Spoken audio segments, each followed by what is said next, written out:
Assalamualaikum warahmatullahi wabarakatuh. Nama saya Dian Tiara dengan NIM 191110439A2019-2 kelompok 1. Di sini saya akan membuat video ujian Skillet KMB 3 dengan topik perawatan luka oris dan juga ores.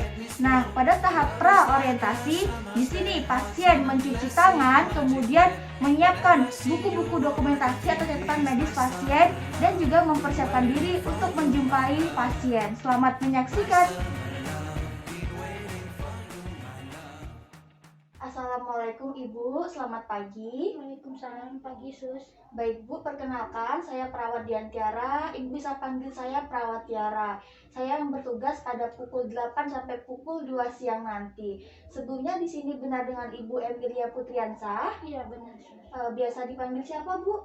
Ibu EM. Baik Ibu EM ya, usia 36 tahun Bu. Iya 36. Baik, boleh saya cek di gelang pasien Bu? Iya. Ibu Emilia Putriansah, usia 36 tahun ya Bu.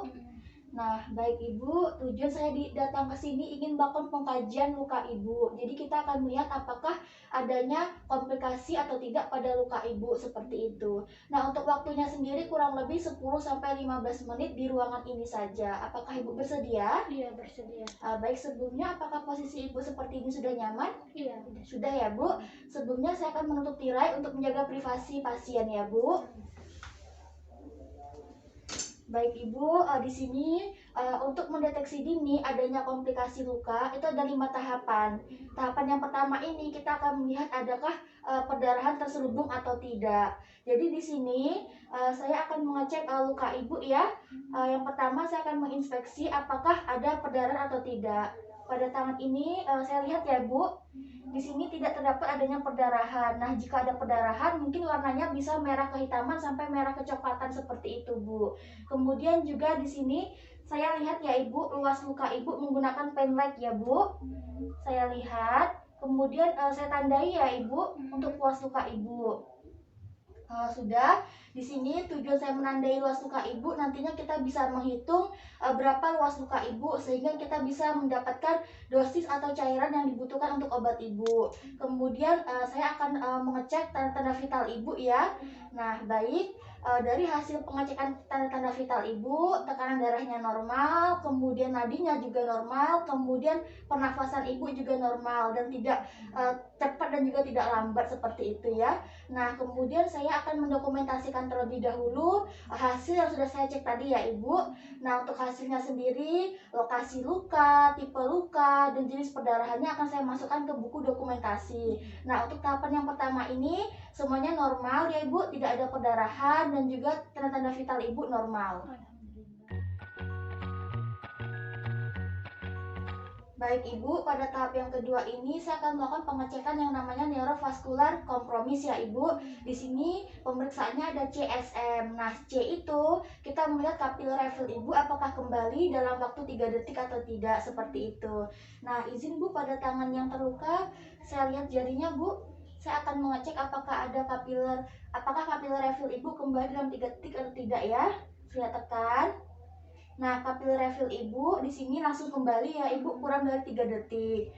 Nah, kemudian di sini saya akan melihat nadi Ibu apakah terasa hangat atau tidak. Izin kembali Bu, saya pegang tangannya. Saya akan mengecek nadi Ibu ya. Baik, di sini nadi Ibu terasa hangat. Nah, kemudian yang S di sini saya akan menanyakan kepada Ibu, apakah terasa kebas atau tidak pada tangan yang terluka, Bu? Enggak. Tidak ada ya, Bu. Berarti tidak ada terasa kebas ya, Bu? Tidak. Nah, kemudian M itu namanya muh, Bu. Di sini saya akan menanyakan kepada Ibu, apakah Ibu bisa melakukan pergerakan-pergerakan kecil pada tangan yang terluka, Bu? Bisa. Seperti diangkat kayak gini, Bu, mungkin, atau dibalikan. Oke. Baik, bisa berarti ya Ibu. Nah, berarti pada pemeriksaan CSM ini tidak ada masalah sama Ibu. Nah, pemeriksaan ini dilakukan setiap 8 jam pertama. Nah, pada 8 jam pertama itu kita lakukan 2 jam sekali pada 8 jam pertama. Kemudian kita lakukan 48 jam selanjutnya itu setiap 4 jam sekali Ibu. Nah, pada tahapan yang kedua ini berarti hasilnya semuanya normal ya Ibu. Akan saya masukkan ke dokumentasi terlebih dahulu.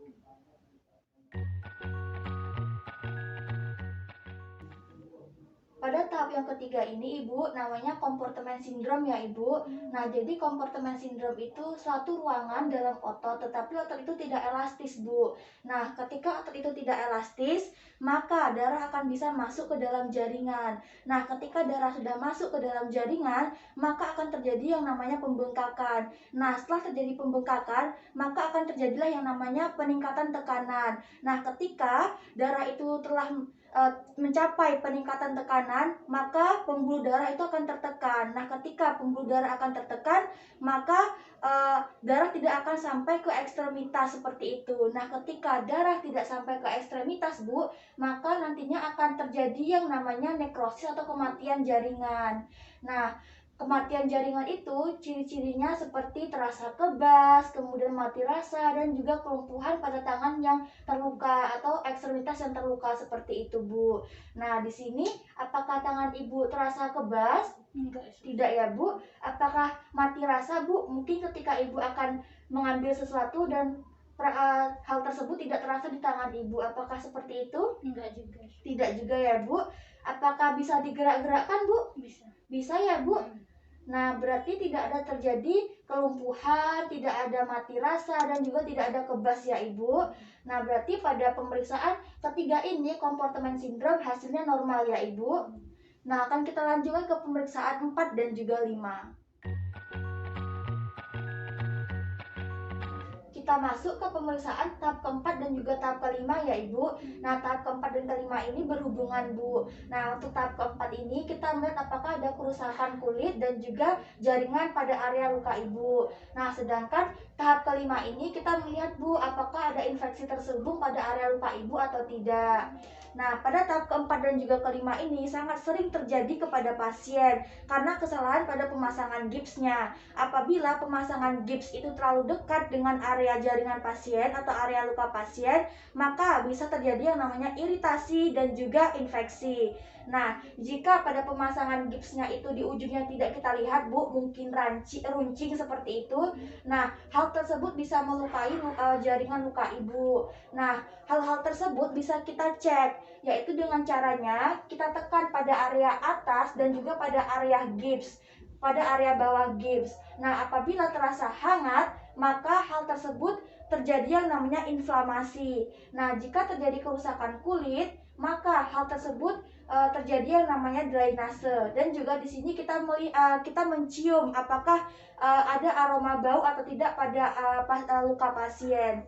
Nah, pada luka pasien ini tidak adanya inflamasi, tidak adanya drainase, dan juga tidak tercium aroma bau pada luka Ibu. Nah, pada pemeriksaan tahap keempat dan juga tahap kelima ini hasilnya normal ya Ibu, karena kita tidak mencium adanya aroma bau, dan juga di sini tidak ada terjadinya kerusakan kulit pada Ibu, dan juga tidak terlihat adanya tanda-tanda infeksi seperti itu Bu. Jadi bisa kita hasilkan jadi tidak ada hal-hal yang abnormal pada tahap keempat dan juga kelima ini Bu. Bu, waktunya sudah sekitar 10-15 menit dan juga saya sudah melakukan pemeriksaan dari tahap 1 sampai tahap 5. Nah, di sini Ibu bisa lihat ya Ibu, pada tahap 1 sampai tahap 5 semua hasilnya normal dan tidak ada terjadinya iritasi maupun hal-hal lain yang bisa menyebabkan komplikasi pada area luka Ibu. Nah, jadi hasilnya itu normal ya Ibu. Nah, bagaimana perasaan Ibu setelah saya lakukan pengecekan pada area lukanya Bu? Alhamdulillah senang ya Sus, karena tadi suster bilang hasilnya normal. Iya Bu, tidak ada iritasi dan hal-hal lainnya yang menyebabkan komplikasi ya Ibu. Nah, sebelum saya pamit, apakah ada yang ingin Ibu tanyakan? Enggak ada Sus. Tidak ada ya Ibu. Nah, Ibu bisa berbaring kembali, beristirahat. Nanti jika Ibu membutuhkan perawat ataupun ada hal-hal yang Ibu perlukan, nanti Ibu bisa pencet aja tombol yang ada di samping kamar tidur Ibu ya. Nah, kalau begitu saya pamit. Ibu selamat beristirahat. Assalamualaikum Bu. Waalaikumsalam. Makasih ya Sus. Iya, sama-sama Bu. Sekian video dari saya, kurang dan lebihnya mohon maaf. Wassalamualaikum warahmatullahi wabarakatuh.